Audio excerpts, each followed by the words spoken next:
السلام علیکم لسنرز، ہم آپ کو اپنے یوٹیوب چینل کی سچی کہانی میں خوش آمدید کہتے ہیں۔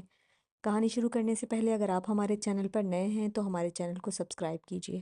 کہانی پسند آئے تو لائک اور شیئر بھی ضرور کیجیے۔ ہماری کلاس میں ایک نیا لڑکا آیا تھا جس کا نام سمد تھا۔ سمد کے لیے کچھ دن تو اسکول کا ماحول اجنبی رہا، پھر وہ رفتہ رفتہ شناسا ہو گیا۔ وہ کلاس روم میں میرے ساتھ ہی بیٹھتا تھا، لہٰذا میری اس سے اچھی دوستی ہو گئی۔ ایک دن وہ کچھ اداس سا نظر آ رہا تھا۔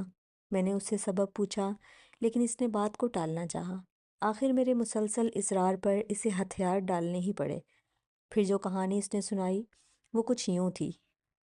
میرے ایک بھائی کا نام علی تھا۔ وہ مجھ سے 5 سال بڑے تھے۔ وہ بھی میٹرک کرنے اسی اسکول میں آئے تھے۔ ہمارے گاؤں کو اسکول سے 2 راستے جاتے ہیں۔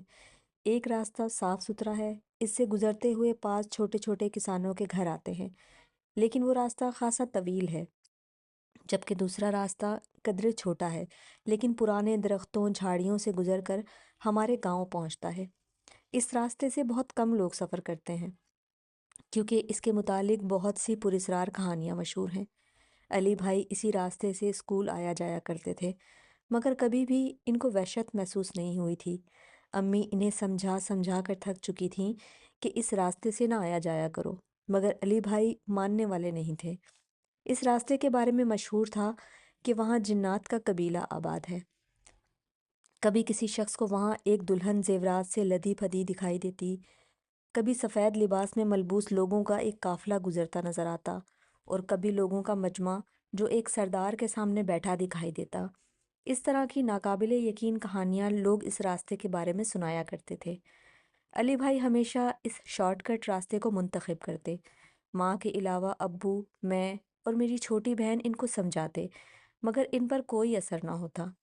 ایک دن علی بھائی آئے تو کچھ گمسم سے تھے۔ انہوں نے کھانا بھی نہیں کھایا۔ ماں کے پوچھنے پر انہوں نے کہا کہ مجھے آج کچھ زیادہ ہی تھکن محسوس ہو رہی ہے، برائے مہربانی مجھے کچھ دیر آرام کرنے دیں۔ جب علی شام کو نیند سے بیدار ہوا تو بخار کی شدت سے جل رہا تھا۔ ماں اس کے لیے زیادہ پریشان تھی کہ ان کو معلوم تھا کہ علی کا گزرنا خوفناک اور پراسرار راستے سے ہوتا ہے۔ علی بھائی اس راستے پہ 1 ہفتے تک بیمار رہے۔ والد صاحب نے انہیں شہر علاج کے لیے بھی لائے اور ماں کے کہنے پر ہی انہیں ایک بڑے بزرگ کے پاس بھی لے کر گئے۔ بزرگ نے ان پر دم کیا اور انہیں مستقل 1 مہینے تک دم کے لیے آنے کو کہا۔ رفتہ رفتہ ان کی حالت بہتر ہوتی چلی گئی اور وہ اسکول جانے کے قابل ہو گئے۔ اسکول جا کے پتہ چلا کہ 2 دن کے بعد سالانہ امتحان تھے اور بھائی کی کچھ تیاری نہیں تھی، لیکن اس بات پر وہ پریشان نہیں تھے۔ اور ایک بات یہ کہ سب کے لاکھ منع کرنے کے باوجود انہوں نے اس پراسرار راستے سے گزرنا نہیں چھوڑا تھا۔ اور جب ان کا رزلٹ آیا تو سب لوگ حیران تھے کہ بغیر تیاری کے وہ اتنے اچھے نمبروں سے کیسے پاس ہو گئے تھے۔ یہ راز تو اس وقت کھلا جب علی بھائی ایک خوبصورت سی لڑکی کو گھر لائے۔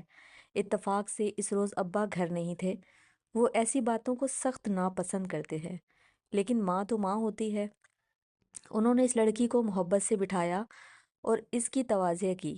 کچھ دیر گھر میں گزارنے کے بعد بھائی اس لڑکی کو اس کے گھر چھوڑنے چلے گئے۔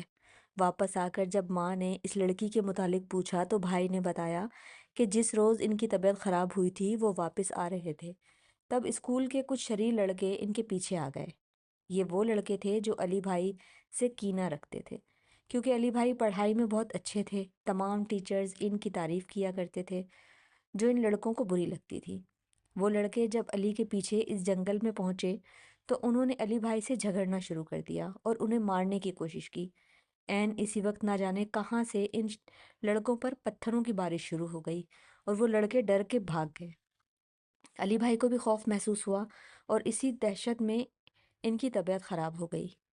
جب طبیعت سنبھلی اور انہوں نے دوبارہ اسکول جانا شروع کیا تو ایک بار پھر ان کے دل نے اسی راستے سے گزرنے کی خواہش کی اور نہ چاہتے ہوئے بھی اس راستے پر آ نکلے۔ ابھی وہ اس راستے کے درمیان میں ہی پہنچے تھے کہ پیچھے سے کسی نے اسے آواز دی کہ میں نے تمہارا انتظار 1 مہینے تک کیا ہے، میں روز تمہارے لیے یہاں پر کھڑی رہتی ہوں۔ جب اس طرح کے جملے علی کے کانوں سے ٹکرائے تو ان کو جیسے جان ہی نکل گئی۔